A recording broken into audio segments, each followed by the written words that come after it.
What's going on, everybody? Welcome to another episode of the B4Real Podcast. Today, I have a guest, and it's my cousin, and he's in the Navy. Been in the Navy for quite some time, so introduce yourself. Ricky. Everybody around here know me as Ricky. In the Navy, Uh, so, Chief Mitchell. yeah, I was just about to ask you that. What's your rank in the Navy and stuff like that? Chief. My job, my MOS for you Army folks, it's gunner's mate, chief. So Uh, since Pretty much I deal with guns, missiles, launchers, anything that launch a missile from a ship, DDG, I deal with that. I'm gonna just start with the history. So can you give me a little rundown, like a year before you joined the Navy? Where were you in life at that point, if you can remember? Just like what leading up to getting in the Navy. Don't go right into what caused you to join. Just give me a day in your life before joining the Navy, a year before. A year before, I was in college. Uh huh. Uh, we can go back 2 years before that. I was in college on a baseball scholarship. Got injured. Things didn't work out the way I wanted them to. So I came back home. I did a little construction work with my grandpa. Decided to go back to college. And then finally realized that college wasn't for me. Yeah. So I came back and went to the station and asked to join the Navy. You said that you came and did a little construction work with your grandfather. Was that something that you think molded you into becoming a good sailor, a good military personnel? Of course, from when I was little to the day I left the house, like my grandpa always instilled in me hard work and do what you're told, Mhm. be respectful, and that has carried me very far in life, even before the Navy and now during the Navy, because it's not hard. It's not hard for me to listen to people. It's not hard for me to lead people because you have to listen before you can lead. And I kind of picked that up real quick. And hard work, that was like second nature to me. I didn't mind getting my hands dirty. Cool. So when you run me down a little bit about when you first joined, like going into the recruitment, how did that process go to get into the Navy? Um, I mean, it's the same as it is now. Like you go into any recruiting office. Was the recruiting office in your city, or did you have to No, travel? this recruiting office was this one was in Beaumont. So what was some of the nerves and feelings that you was feeling going in? Were you confident, or was that just something like, this is college not going right, and this is just a way out, and hopefully this works? Or did you go in confident that, okay, I feel like this is what I want to do in my life? When I joined, I didn't. I know I wanted to join, but I didn't plan on making it a career. Mhm. I wasn't. I think that's like most people. I wasn't thinking that far ahead. Like I was just wanted to do my first enlistment and then see where it goes. Yeah. And then So about year 1 or 2 is when you decided, hey, I might could do this for another 4 years. Like, when did you Nope. decide? Okay, how did that work? I ended up a year in, 2 years in, I got married. Okay. And then once I got married, I had like 2 kids back to back, and then I'm like, So your biggest reason for staying at first was financial uh, stability, financial stability. yeah. I mean, I had got married, and I was what when I got married, I was like a E4. I wasn't making So anything. did you come into the Navy as an E3, or did you start at the bottom, or did you come in? Because I No, noticed. I came in as an E3, Okay. and And can you explain a little bit how does that work? How do some people come in as lower than E3, and some people can come in as E3, E4, E2? How does that work? Why is that? because the Navy recognizes that you've had outside experience besides high school, like college. Oh, The so they Navy wanna, recognize other things as attributes. yeah, Okay. they wanna like recognize that and give you what's due. Like so, if you have college credits, like you can come in as a E2, a E3, depending on how many credits you have. I came in as an E3 because I was like a couple credits short of my associates, Yeah. so they gave me that. And then, but like in today's Navy, like you can come in as an E3 based off of your college, and then you also have people that come in, and once they finish school, it becomes an E4.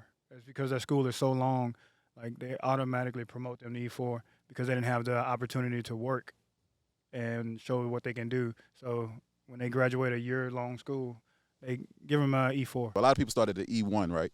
Yeah, Is that how it works? That's the norm. That's the bottom E1. Okay, so working up from an E1, is that exam based, or is that just based off your performance or word of mouth? Like, how do you move up from E1 to E2?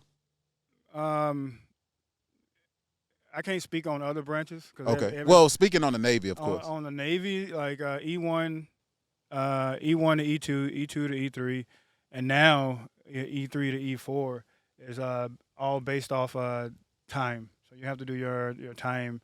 Oh, okay. So I'm starting to get because doing my research before this interview, I was doing a little research, and so E1 to E4 from what I was reading, was seeming like time and experience, and E4 and up is actually like test based. Yes. Okay. That's correct. That's what that's just the research I've been doing. It just changed recently, but from E3 to E4 it used to be test. You have to take a test, and then it also goes your evaluations. So yearly you get evaluated. That plays a role in it too. So, but now they changed it. They recently changed it from E3 to E4 is like you don't have to take a test anymore. So. Okay, so as far as some of the qualities as a human, what qualities coming out of college do you think made it to where you could adapt easily, or did you even adapt easily? Was it a culture shock getting into that lifestyle? No, it was coming out of college. I was older, and oh yeah, how old were you when you first joined? 24. 24. So most people join between the ages of 18 and 21. Yeah. Okay. Most of them do. Yeah, okay. But I was 24 because I did college, and then I took a year off of college, and then went back to college. So it gave me more time to mature, and I was able to figure out what was important to me faster. A lot of sailors, when they come in, like they don't know what they want. Mm-hmm. That's why now I tell everybody, I tell everybody when you come in, you need to have a why. And I don't know about as it pertains to the Navy, but a lot of times in life I notice that when you speak on having a why, you have to sometimes make sure that why is bigger than just you. Sometimes that makes it a little better, because when you have things like people who have kids, or having a bigger why sometimes makes it a little. Like for me, it doesn't matter like how big the why is. It's what's important to you. A specific person. It has to be like everybody's why is different, but at the end of the day, when you lay your head down, like why did you join the Navy? That's going to be what fuels you when things don't go right. When you go to work that day and you didn't get promoted. Like why did you join the Navy? What is your why? But your why can also change depending on what happens throughout your career. Like my why was I just wanted to get away and do something with myself. Okay. And eventually my why became I got 3 kids.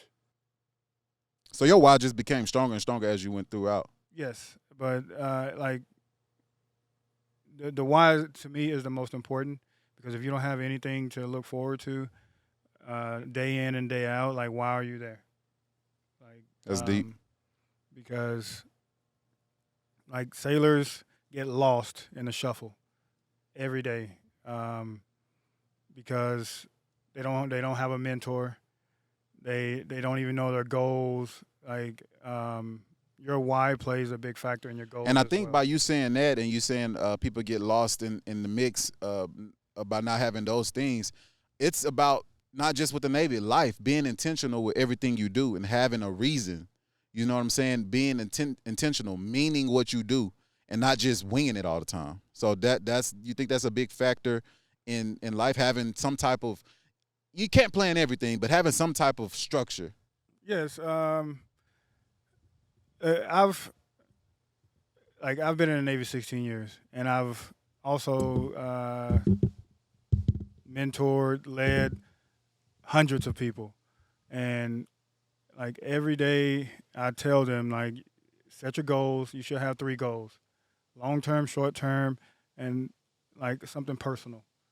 For the long term and short term goals need to be your military goals, and your personal goal needs to be something that's important to you. But none of those goals mean anything if you don't set milestones or you don't look back. And you don't look back and see, did you meet your milestone? If you didn't meet your milestone, how can I do better? What did I do wrong? If you never do that, then you never know, like, how can you better achieve your goal? Like you have to reflect and you have to get other people's input. That's where your mentor comes in. So if you're not constantly debriefing yourself, then it's going to be difficult.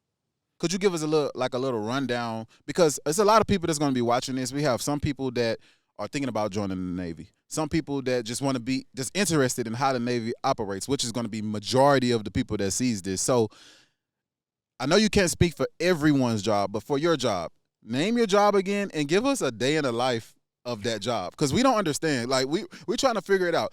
For the average listener, person who's thinking about the Navy, all we know is I call my friend, I call my cousin, and he's not fighting the war. What is he doing?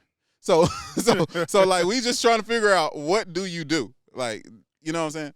Let's start off with, okay, you got to separate it. Shore duty and sea duty. Okay. Right now I'm on shore duty. I'm a RDC. Basically, for the Army folks, I'm a drill sergeant. Okay. So, but sea duty, that's what everybody like want to know, what we do for sea duty. We're attached to a ship. Most of the time, you get 5-year orders to a ship. And in between those 5-year orders, you might go on deployment three times, maybe 9-month deployments. But when you're not on deployment, you're pretty much pierside here in either on the West Coast in San Diego or East Coast in Norfolk, Virginia, or you can be in Florida on a ship.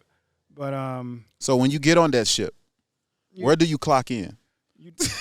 Like, okay, like what? Okay, what are you doing that says y'all get paid biweekly? No, you get paid every 2 weeks. Yeah. Okay, what are you doing that says, okay, I deserve a check besides being away from your family? Like what work? Thinking about it, you got this multi-million-dollar warship. Okay. That's designed to inflict damage if need be. It's just like your car there. You got to do maintenance on your car, right? Okay. So you basically prepping the ship for a possibility of war. Yes, but it goes deeper, way deeper than that, because you got a million moving parts on this ship. Parts break. Stuff deteriorate. Mm-hmm. Stuff guys like they're just not gonna, because people are constantly switching out on the ship. The whole crew got to be certified before they go on deployment. Okay. So we're always doing workups to make sure our equipment works properly. We're making sure that every sailor on the ship is trained properly, and that they know how to operate the equipment on the ship. And then after that, you have to put it all together. Like the ship needs to operate at its peak performance with the sailors. So I think I have a good analogy. So when people think of going to service as, okay, if you're not fighting the war, what are you doing? No, it's not like that. Let's just think of the ship, just to dumb it down, just to think of the ship as Walmart, and you working on that ship, keeping this ship Walmart ready, cleaning it, whether that's fixing the walls, whether that's fixing the weapons, or like your job is the ship. Yeah, that's my is job. What you're saying. We had to make sure. So it's not like you're doing it's not like you constantly thinking, oh, we got to get this ship ready for war. No, your job is to have the ship at top pristine condition. Yes, the ship runs 24/7. Yeah, we get it now. It doesn't shut off. Yeah, it never. It's 24 hours. 24 hours. Okay, and as people come and go, wear and tear from just walking on it, everything. Yeah. Okay, got it. So the ship that you work on, is it like a what you call it when they have the planes? Well, that was my first ship. My first ship was it was planes or jets, right? Jets. Okay. Helos. Mm-hmm. That was my first ship, aircraft carrier. About 6,500 people on it. Mm-hmm. Then my second ship was DDGs. My last few ships were DDGs. Well, that brings me to a question. So when you go to these different ships, do you have to go to someone and they give you a job description and this is what you do on this ship, or you automatically know what your job is as soon as you get on it? Like, how do you know what you're supposed to do? Because I'm a gunner's mate. Every ship has a gunner's mate, and depending on what type of ship, Only it is, one I know, gunner's mate? no, Or it's a group of multiple. them? Team? There's a team of us. Okay. Depending on what weapon system we operating. So if we go to a ship, we know what our job is going to be depending on what weapon system. And you automatically know where to go? Yeah. As soon as you get on the ship, you can just read signs and say, I go here. Or you just It's know? not reading signs. It's just reading just know. numbers and knowing how to navigate a ship. Okay, got you. But for somebody that's E1, E2, E3 that's brand new in the Navy, like they don't know that. Okay, so you're teaching them. You like mentoring them. Yeah, they come and like they're assigned a sponsor before they even come to the ship, and that sponsor is in communication, calling them, checking up on them, and then when they report to the ship, that sponsor escorts them around and get them used to like, hey, this is where you sleep at, this is where you eat at, this is where our workspace is, and like basically teach them how to navigate the ship. So just to get a better understanding, as it relates to war, so whoever, like, because you said it's rotating who comes on the ship and who goes. So is it like who's ever on the ship and when something happens, that's their job, or do they call you if you're not on the ship, or is like if it's your rotation to be on the ship, something go down, it's just you? No, like I said, I have orders. Everybody have orders. My orders were 5 years. I'm attached to that ship for 5 years. So even if you're at home? Even if I'm at home, I belong to that ship. So you can get called? Yeah, I mean, this is like a normal job. I get up in the morning, on average, 05 in the morning, and I'll get to work by 6:30, depending on. So when you say get to work, so where are you going and what are you doing? You just I go to the ship. Yeah, you go to the ship and then what do you touch? Like what do you do? Me as a chief. Is everything you're doing is like administrative type things? Is nothing physical? You're doing like most of it is administrative. Okay, for me. okay. For me. Okay. Like I've already had my time in the Navy where doing labor. I put hands on equipment, okay. making sure everything works right. But now I'm more hands off, making sure everything is running as a whole. Okay, so we're gonna get off the work thing, but I'm more curious. So I got one more question. We get off the whole work thing. So in the event that something does happen, what is your job? In the event where it's not practice time, this is a possible threat. Like, well, I remember we was having a conversation one time, and you was telling me that there's protocol before that it might even make it to you by the time. Like you was telling me, you was like, there are so many steps that the chances of it getting that far. Yeah, I mean, if you was telling me something like that. I mean, if we were called, like if something were to happen where we had to go to war, like, I mean, we would just get like a deployment. We would go on deployment. But we're just a more heightened sense of security. Like everybody's like making sure that they're on their P's and Q's. Mm-hmm. But at the end of the day, like if they tell us we need to launch a missile, like my job is to make sure my launchers work. Which means I need to delegate to my junior guys. Which explains the first part what you're saying about ship maintenance. Yeah. It should work. Yes, it should work. You see what I'm saying? Like so that makes sense. I mean, we test. We test, and test some more, so we know our equipment works. So there is no questions that whenever we do need to do something, we know it's going to work. So let's just say I'm a new guy between the ages of 18 and 21. I want to come to the Navy. What is something I should expect, and what are some good qualities that it'll be smart of me to display? Any young guy or young female, when they join the Navy, like you have to expect to be disciplined. Like you got to be in shape, and you got to be able to take orders. That's 3 things you got to be able to do. And if you can't do those 3 things, you're gonna have a hard time. Because going through boot camp is basically breaking you down from civilian and making you into a Navy sailor. And discipline, athletic, or you gotta be able to some type of physical fitness. Yeah, physical fitness, and basically trained. That's what we're doing. That's what we're making you when you leave boot camp. That's the type of sailor you're gonna be. You're gonna be a smartly disciplined, physically fit, basically trained sailor. That's all in a nutshell. That's all they need to know.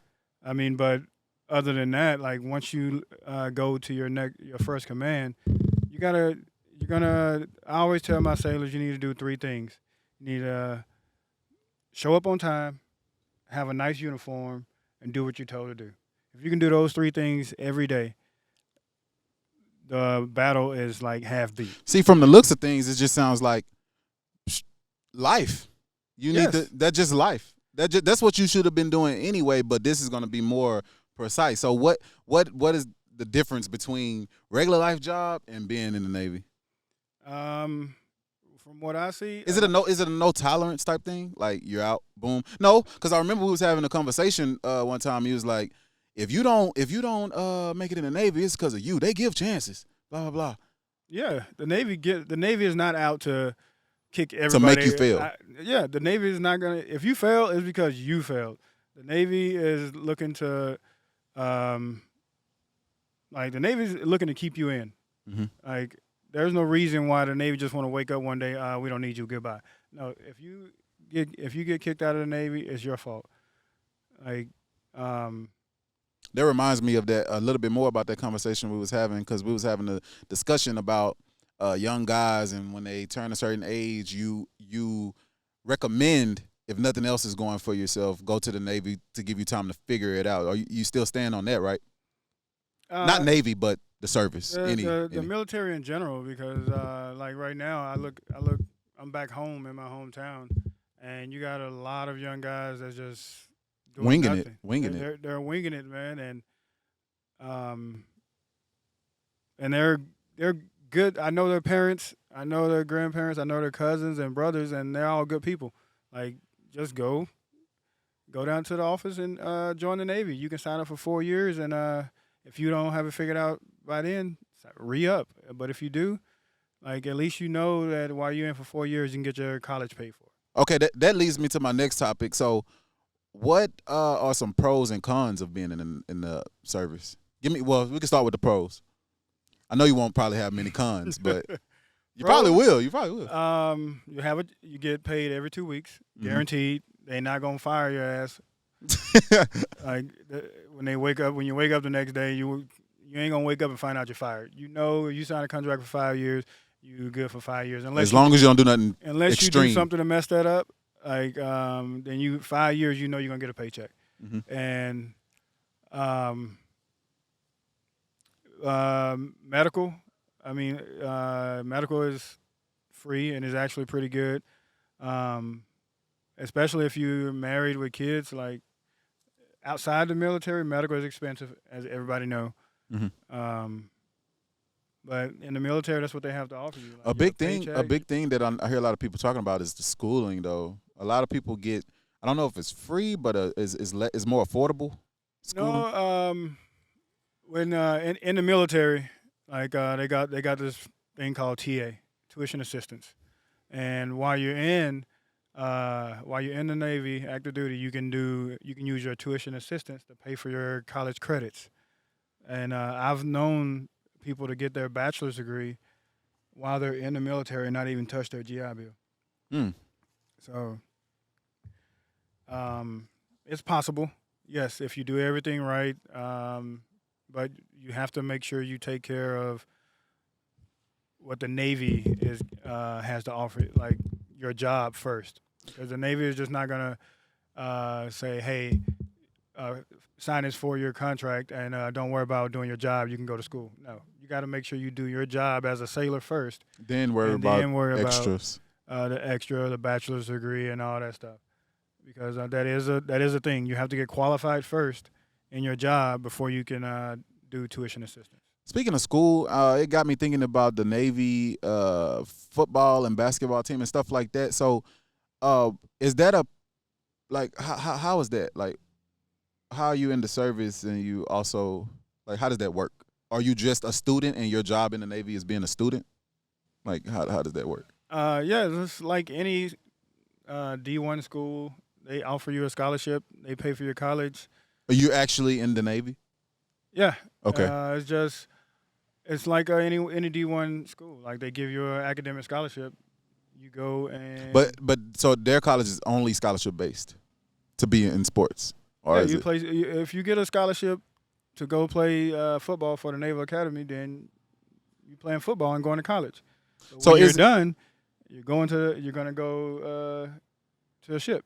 Okay, let's just say you were 26 and you had some more eligibility left to play football, and you said, I want to go to the Naval Academy. You're already in the Navy. Is that a option? To play football? Like, you know how you could go to a college and walk on the team and try out and go to the college? Mm-hmm. Can you, at 26-year-old, you got some more eligibility left, and you say, you know what, I want to go to the Naval Academy and I want to try out for the team. Is that an option, or you don't know? I don't know. I'm Okay. not gonna speak on that. Okay. I just know that you do go on scholarship. Okay. They'll pay for your college. You play football, and then when you're done, if you're not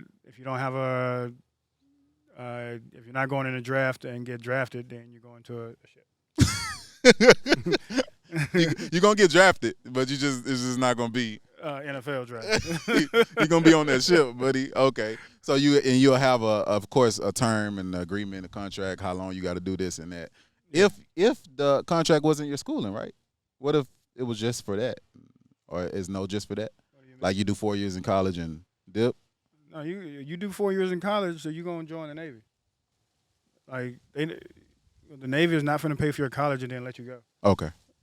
Yeah, that'll be counterproductive. Yeah. I know you said you wasn't a recruiter, but if you had the opportunity to talk to anyone, not just about being in the Navy, any kid from the ages of, I'll go as low as 14, 16, all the way into 21, what would you tell them to not make some of the mistakes you made, or just to make it in life, not just in the Navy? I'm not going to say the military is the only option you have. Okay. Like, because it's not. But what I will say is, like, whatever you decide to do, you need to do your research. Like, don't just go into a situation not knowing what's going to happen. Back to the planning. Like, you need to know the positives and the negatives, because if it don't go your way, you need to have a fallback plan. The reason I mean, we're on a military subject, and I recommend the military to a lot of younger guys, females, is because it's one thing. It's only 4 years minimum that you can sign up for, and everything you get out of it is positive. Like, it gives you a strong foundation, gives you discipline, leadership skills, and who knows? You might be like me. I signed up in 2007, and now it's 2023, and I'm still in. So, and that was a lot of things I could have done before joining the Navy, but I just chose the Navy, and I loved it, and I'm still doing it. But while I was in the Navy, it gave me a lot of skills, like leadership skills, like knowing how to manage 100 different people in different situations. It gave me even computer skills, because like in the Navy, like you need to have computer skills in order to manage your equipment, your people, money, all that stuff. And believe it or not, like some jobs in the Navy, depending on what job you have, can convert over to jobs outside of the Navy. Mm-hmm. So, like there are a lot of IT jobs in the Navy that converts to IT outside of the Navy, the medical field, dental, nuclear engineers, even diesel mechanics. Like me, I'm a gunner's mate, so I deal with guns. I'm also a small arms instructor, so I can go teach people how to shoot. I can go work for Lockheed Martin, General Dynamics. Like my job converts to a lot of jobs outside of the Navy. So, and not to cut you off, but from listening to what you were saying, I'm noticing that the reason why you recommend it to a lot of young people, especially when they don't know what to do, and even if they do, I'm noticing that it buys you a lot of time. Like, say you say you want to be an entrepreneur or this and that. Nothing's stopping you from planning your entrepreneurship while making money in the Navy. And while making money in the Navy, you'll also be learning a lot of life skills at the same time. So it's better than sitting at home, not making no money, not getting nothing, and getting nothing done. And you can basically, I wouldn't say use the Navy, but have the Navy as a stepping stone to knock out two birds with one stone. You're getting paid, you're learning life skills, and who's to say that when you're not on duty, you can't be working on your entrepreneurship? I'm not gonna lie. Like joining the Navy doesn't buy you time. Okay. Time doesn't stop. But what it does is it gives you multiple opportunities, and at the same time, you have a steady income, and you can also venture out and do other things that you probably weren't able to do because of either financial wise or any reason. Speaking of branching off and doing other things, are you planning on doing the full 20 years, or are you planning on, or are you just going with the flow right now? I've been going with the flow for 16 years, so yeah, Okay. I'm retiring in 20. Okay, so as of right now, that's where my mind is made. So that's up. another 4 years from now, about 4 years. Yeah, I mean, if I make a rank, I might stay in a little longer. And making rank would make you an E8, E8. And what would that still be, Chief Petty or? Senior chief. What does the petty mean anyway? It's just a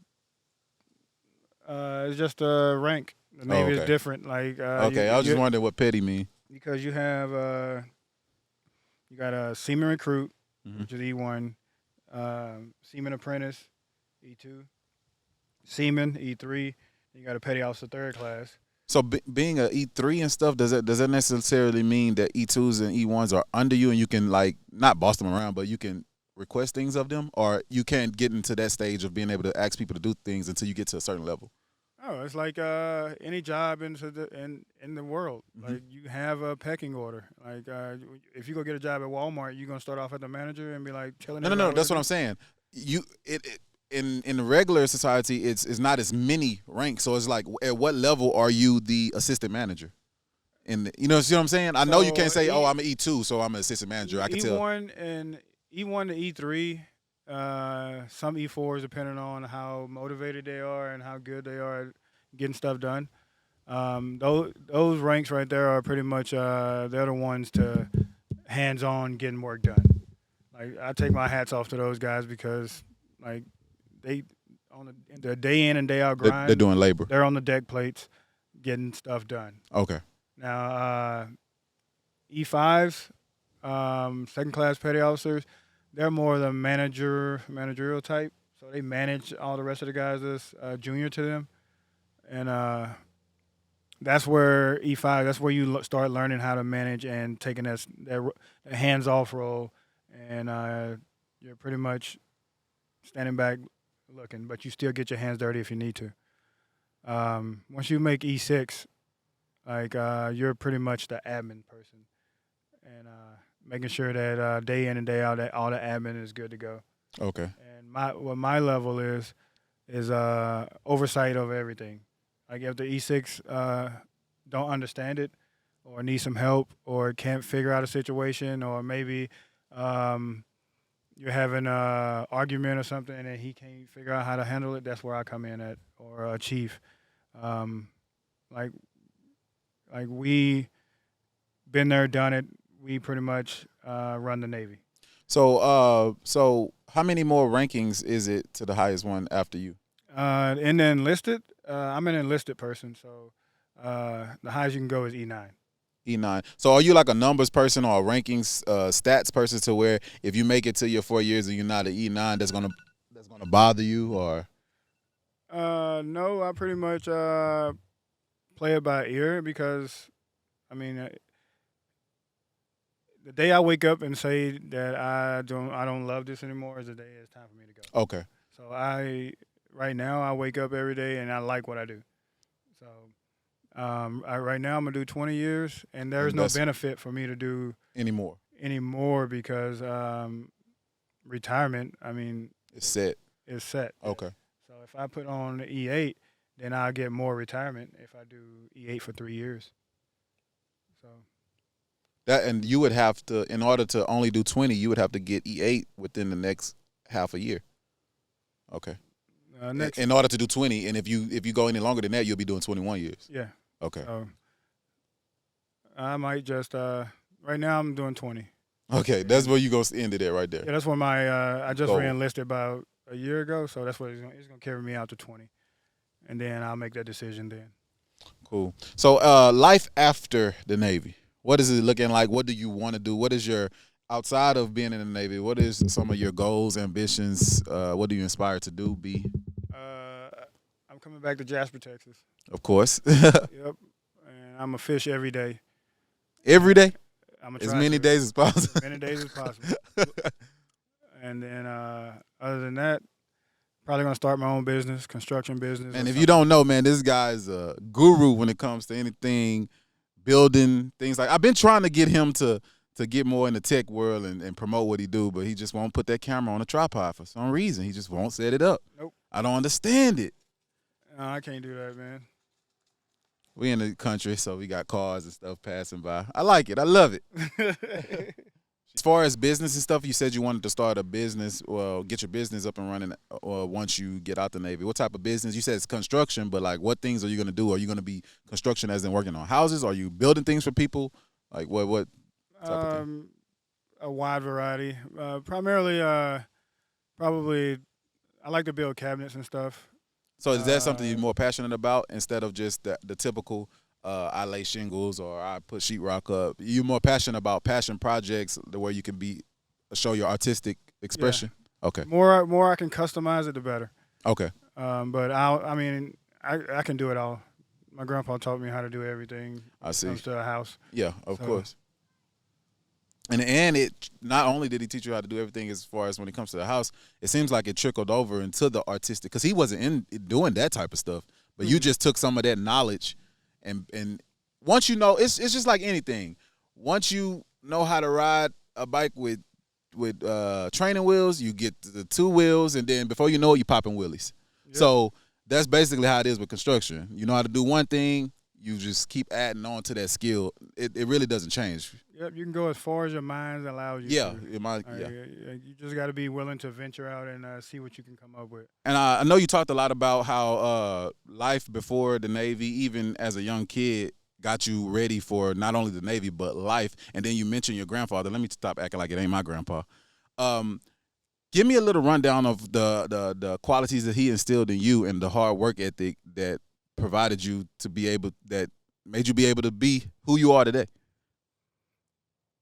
I like to think that I grew up a rough life. Mm-hmm. My grandpa was our grandpa was very strict. I don't think you got to saw that side, but at the time, like as I was going through it, like I was like, man, this is not right.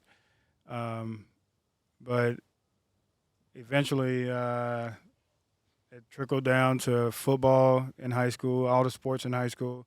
Like it was easy for me to like listen to the coaches, understand, and like just attention to detail. Like every day, like he was like on my case about something I forgot, something I didn't do, or I forgot to feed the pigs or something like that.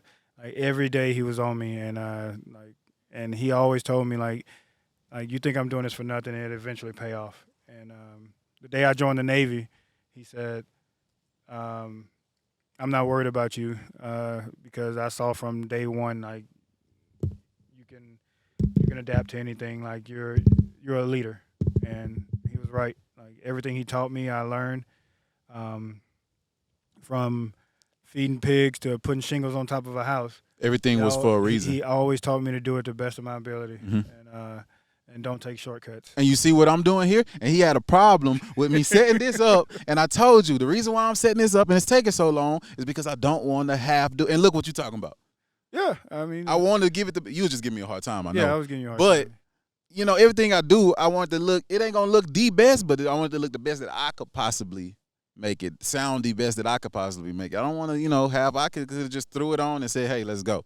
But I don't want to just come in. Like I prepped a little bit. I actually watched Navy interviews and stuff like that. I didn't want to come unprepared. I don't want to waste your time. So yeah. So him instilling that into you got you to the qualities of giving everything your all, and not halfway doing things and that such. Yeah, like it was just him. Like he didn't have to do any of the things that he did. Like he took me in at a young age, and and it was just from that day forward, we was like Sanford and Son. We was always together. He taught me everything he knew, and then some. And even me, when I used to come out, and every time I come out, man, I'm coming to Jasper for a summer vacation, but why am I waking up at 6 in the morning, and why are we standing on top of a roof? So I'm just like, and then back then I'm just like, man, this sucks. But now I'm like, he was teaching me the importance of hard work, because hard work didn't have to always mean physical. But if you can get through putting shingles up in 100-degree weather, you can get through anything. You know what I'm saying? So now I see. So I'm getting it from your point of view, like what you're saying. You saying that everything was for a reason. Every nail, every shingle laid, every hole digged. You know what I'm saying? Every yard mowed was for a reason. Yeah, everything was for a reason. Even making me put up a 300-foot fence with a hammer and nails, and then went back and bought an air gun the day after. Yeah, I didn't know about that. Yeah, that fence up there. Which one? That one. That one is. You did that? Yeah, with a hammer and nails, and then he went and bought a nail gun the day after. I was so mad.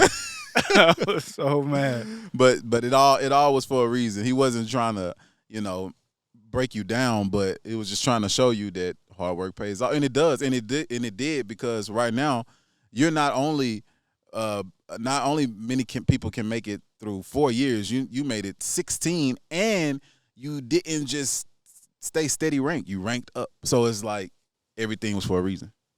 Yeah, it was. I wouldn't change it. You wouldn't change nothing about your story? Nope. I want to thank you for being on the show. It helps me a lot. I got to get content out, and you helping me with that, even though you gave me a hard time at the beginning. But if you could leave us with some encouraging words, again, not just for kids, not just in life, like what is something that you would like to leave the people in order just to motivate and get through that next hump in life? Don't worry about what other people think of you. Like the only person you need to please is at the moment is yourself. Once you start worrying about what other people think, then you start changing who you truly are. I tell everybody to stay true to yourself. Remember where you came from, and work hard. Don't take a day off, because you never know, that person behind you can pass you up that same day, and you'll never catch back up. So,